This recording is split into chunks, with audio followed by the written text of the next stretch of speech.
Hello दोस्तों, next question है exercise 7.20। इसमें कह रहा है one of the reaction that takes place in producing steel from iron और is the reduction of iron second oxide by carbon monoxide to give iron metal and CO2। ये कोई reaction दे रखी है, इसकी वैल्यू Kp की value equilibrium constant की value दे रखी है Kp equal to 0.265 atm at 1050 kelvin.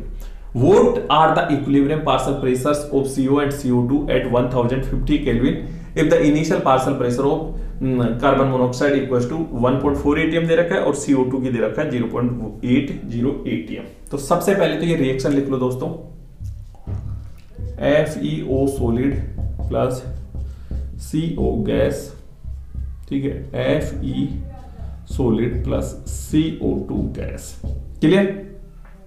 अब आपको यहां पे इनिशियल प्रेशर गिवन है, इनिशियल प्रेशर ऑफ इसका दे रखा है 1.4 atm और इसका दे रखा है 0.80 atm, इनिशियल प्रेशर दे रखा है। क्लियर? ठीक है। अब ये चाहता है एट इक्विलिब्रियम में हम कैसे करते थे, एट इक्विलिब्रियम देखो यहां वन मॉलिक्यूल रिक्वायर्ड होता है, वन मॉलिक्यूल इसका और इससे रिएक्शन करके वन मॉलिक्यूल ये प्रोड्यूस कर रहा है। ठीक है, तो अगर ये रिएक्शन फॉरवर्ड डायरेक्शन में हुई तो हम कैसे करते थे, -P और इसको +P। अगर ये रिएक्शन फॉरवर्ड डायरेक्शन में हुई तो इसका प्रेशर डिक्रीज होगा ना, पार्शियल प्रेशर डिक्रीज होगा, इसका इंक्रीज होगा, तो इसका जितना डिक्रीज होगा उसका उतना ही इंक्रीज होगा, -P और +P। लेकिन मेरे दोस्त ये रिएक्शन फॉरवर्ड डायरेक्शन में नहीं हो रही, बैकवर्ड डायरेक्शन में रिएक्शन हो रही है।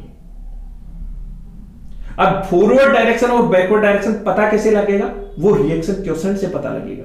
आपको पता है इक्विलिब्रियम कांस्टेंट की मैंने 3 एप्लीकेशन बताई। Predicting the extent of reaction, मतलब मैंने प्रोडक्ट फॉर्म हो रहा है या मैंने रिएक्टेंट फॉर्म हो रहा है या अप्रिशिएबल अमाउंट में, या दोनों फॉर्म में हो रहे हैं अप्रिशिएबल अमाउंट में। ठीक है। दूसरा होता है predicting the direction of reaction, किस डायरेक्शन में रिएक्शन हो रही है। अगर मान लो इनिशियल पार्शियल प्रेशर में तो कुछ कंसंट्रेशन दे रखी है, अब किस डायरेक्शन में रिएक्शन होगी तो वो रिएक्शन क्वोशेंट से पता लगेगा। ठीक है। और थर्ड होती है अगर इनिशियल कंसंट्रेशन गिवन है, ठीक है, तो आप उसका इक्विलिब्रियम कंसंट्रेशन भी निकाल सकते हो with the help of equilibrium constant की मदद से। ठीक है, तो यहां पे रिएक्शन क्वोशेंट निकालो, या इसको हटाओ। ठीक है, पहले तो इसका रिएक्शन क्वोशेंट क्यों P इक्वल टू कितना होगा, partial pressure of CO2 partial pressure of CO। ठीक है, तो CO2 का कितना देगा 0.8 atm, ठीक है, और इसका 1.4 atm। ठीक है, तो इससे ये कैंसिल, तो ये आएगा 0.571। ठीक है। अब यहां ध्यान रख, देखो QP अगर ग्रेटर देन KP है, QP अगर ग्रेटर देन KP है तो रिएक्शन किस डायरेक्शन में होगी, बैकवर्ड डायरेक्शन में। और अगर QP लेस देन KP है तो रिएक्शन किस डायरेक्शन में होगी, फॉरवर्ड डायरेक्शन में। अब यहां पे देखो KP की वैल्यू कितनी है, KP की वैल्यू गिवन है 0.265 atm। ठीक है, तो यहां पे देखो QP ग्रेटर देन KP, तो किस डायरेक्शन में रिएक्शन होगी, बैकवर्ड डायरेक्शन में रिएक्शन हो रही है। ठीक है, यहां से क्लियर हो गया। अब मैं इसको रब कर देता हूं।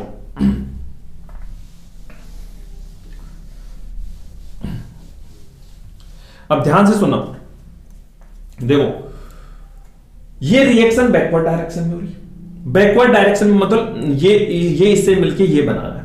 ठीक है, तो इसका कंसंट्रेशन डिक्रीज होगा, इसका कंसंट्रेशन इंक्रीज होगा, और ये वन मॉलिक्यूल अगर ये इससे रिएक्ट करके करता है तो ये वन मॉलिक्यूल ही प्रोड्यूस करता है।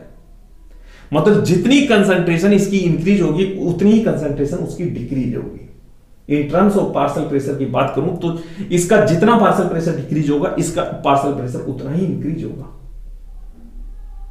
तो मैं ये कह सकता हूं कि 1.4 मतलब अगर सपोज करो इसका पार्शियल प्रेशर P इंक्रीज हुआ तो इसका पार्शियल प्रेशर कितना डिक्रीज होगा, -P atm।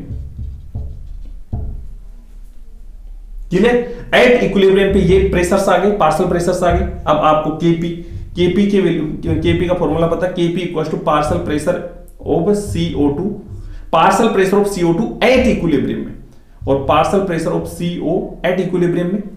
तो वैल्यूज पुट करो यहां पे, CO2 का कितना है 0.8 माइनस पी, और इसका क्या करोगे 1.4 प्लस पी, और केपी की वैल्यू यहाँ पे गिवन है आपके पास में 0.265, ठीक है। तो 0.8 माइनस पी 1.4 प्लस पी, ठीक है। अब मैं इन पॉइंटों को हटाने के लिए ऊपर नीचे 10 से मल्टीप्लाई कर रहा हूं, तो ये हो जाएगा 8 माइनस 10p, और ये हो जाएगा 14 माइनस प्लस 10p, ठीक है।